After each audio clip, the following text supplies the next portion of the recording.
all begins with President Trump congratulating the Ukrainian president on his party's recent big win in the parliamentary elections. President Zelensky responds, quote, "I would like to confess to you that I had an opportunity to learn from you. We used quite a few of your skills and knowledge," unquote. Zelensky's following a rule that many world leaders have picked up on the key to President Trump's heart. Flattery will get you everywhere. President Trump responds, "Well, it is very nice of you to say that. I will say that we do a lot for Ukraine. The U.S. Congress had approved nearly $400 million in aid for Ukraine this year alone." But just before the phone call, President Trump had put a hold on that. President Trump goes on to say, quote, "The United States has been very good to Ukraine. I wouldn't say that it's reciprocal necessarily because things are happening that are not good, but the United States has been very, very good to Ukraine," unquote.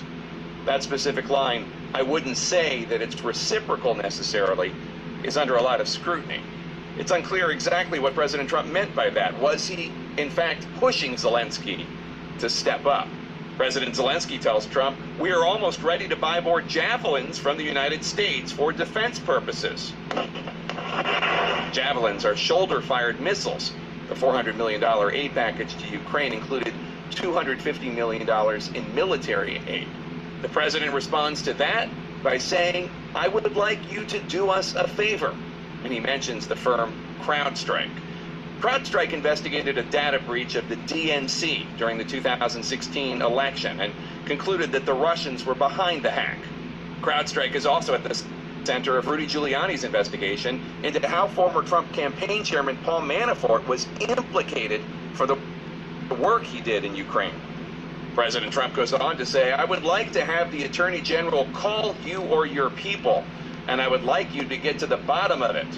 Zelensky responds by saying, "We are open to any future cooperation." He doesn't say no to Trump's request for this favor. Zelensky goes on to say, "I will personally tell you that one of my assistants spoke with Mr. Giuliani just recently."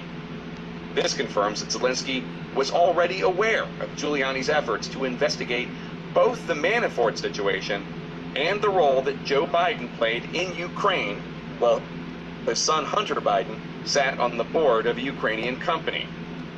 Zelensky then says, "I guarantee as the president of Ukraine that all the investigations will be done openly and candidly." Trump then asks Zelensky to listen to Giuliani and says, "I will ask him to call you along with the Attorney General." Trump is now adding Attorney General Barr to Giuliani's quest to investigate a political rival of Trump's. And President Trump then mentions Joe Biden by name, saying, "There's a lot of talk about Biden's son, that Biden stopped the prosecution, and a lot of people want to find out about that.